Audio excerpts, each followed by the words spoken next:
हैन। जेन्जी साथीहरुको कोही पनि मरेका छैनन् हैन, कोही पनि घरमा शहीद भएका छैनन्। उहाँहरुले दिने सान्त्वना हो हाम्रो परिवारबाट खुन बगेको छ।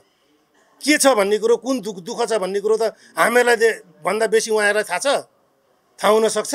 आज हामी यहाँ गृहमा आउनुपर्ने कारणहरु चाहिँ हामीहरुलाई किटानी जाहेरी दिनुपर्छ भनेर भन्नुभएको थियो। त्यसकारणले हामी सबै जम्मा भएका छौं हैन। दोस्रो कुरो यो जेन्जी हैन, जेन्जीको प्रतिनिधित्व को र मन्त्रालयमा जेन्जीको मान्छेहरु को पस्नु भएको छ, जुनसुकै सदस्य भएर पनि को छिर्नु भएको छ।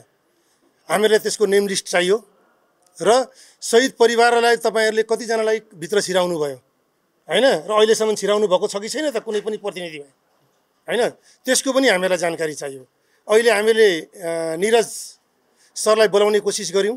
उहाँले के भन्नुभयो भने 11 सदस्य मैले गठन गरेको होइन, अर्को साथीको नाम दिनुभयो।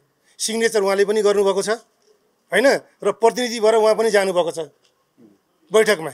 भनेपछि उहाँहरुलाई के थाहा छ त, कि पन्सिने हो भने पन्सी हाल्नु पर्यो हैन, यसको जिम्मा हामी लिन्छौँ हैन। हामीले के गर्नुपर्छ शहीद परिवारले गर्छ हैन, हामी अगाडि बढेर गर्छौँ। होइन भने पन्सिने काम मात्रै हुन्छ भने यहाँ अगाडि बढ्नुपर्ने जरुरी पनि छैन है। एकदम स्टेट कुरा हो यो। र हामीहरूलाई यथाशीघ्र चाँडो आज र भोलिमा हैन, जेन्जीको को साथीहरु कुन कुन मन्त्रालयमा हुनुहुन्छ, कुन कुन समितिमा हुनुहुन्छ, त्यसको नेम लिस्ट सुद्धा हामीलाई चाहियो। होइन भने हाम्रो कुनै एकजना मान्छे छिरेको छैन त्यसमा कुनै पनि ठाउँमा। शहीद परिवारलाई अब मूल्याङ्कन गर्न खोजेको हो भने हामी त्यही तरिकाले जान्छौँ हैन। र सरकारलाई पनि मेरो, यदि कारबाही गर्न सकिदैन भने हैन, दोषीलाई कारबाही गर्न सकिदैन भने यथाशीघ्र त्यो कुर्सी छोड्दै हुन्छ, त्यो कुर्सी छोड्दै हुन्छ।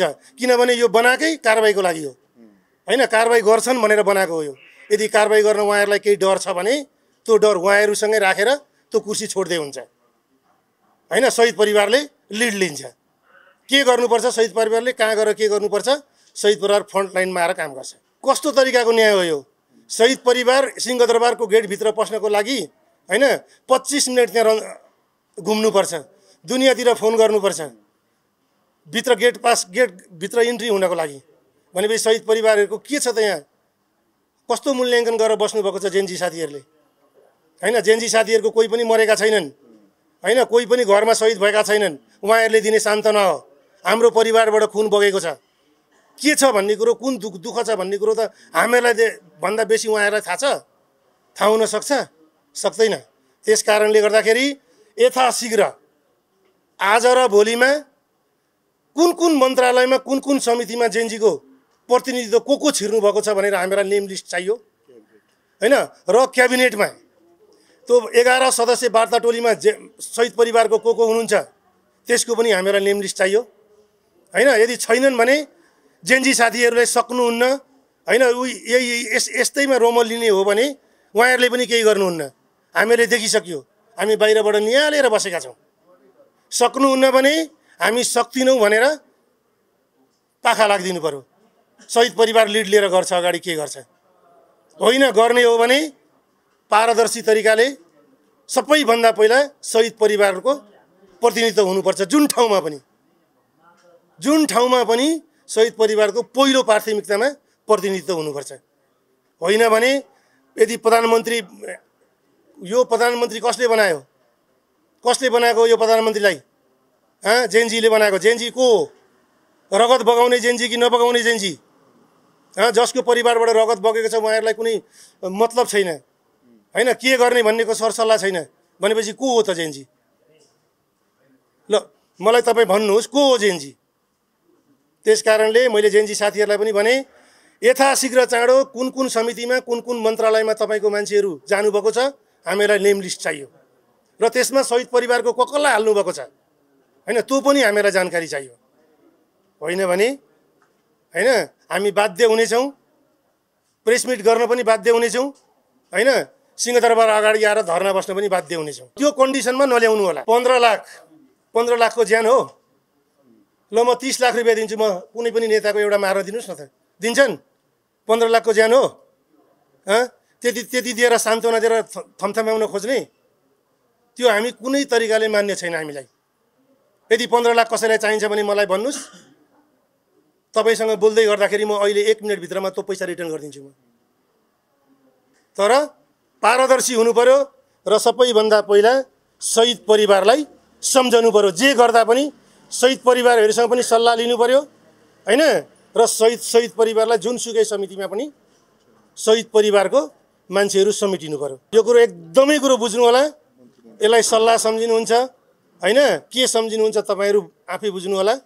र मन्त्रीलाई पनि, प्रधानमन्त्रीलाई पनि म विनम्र आग्रह गर्न चाहन्छु, यदि तपाईँ कारबाही गर्न सक्नुहुन्न भने 3 करोड नेपाली जनताको आँखामा को दोषी हो भने छर्लङ्ग छ। सोध्नुस्, बाहिर गएर पब्लिकलाई सोध्नुस्, यसको दोषी को हो भनेर पब्लिकले नामै किटान गरेर भनिदिन्छ। तपाईँ के हेरेर बस्नुभएको छ? यदि सक्नुहुन्न भने त्यो कुर्सीमा तपाईँ बस्नुपर्ने कुनै आवश्यकता पनि छैन। त्यहाँ अर्कै मान्छे आउँछ। छन् त्यस्ता मान्छे। कुनै कानुनले छेकेको छ भने कि पब्लिकलाई भन्नु पर्यो, यस्तो तरिकाले हामीलाई यो बाध्यता छ भनेर जानकारी गराउनु पर्यो।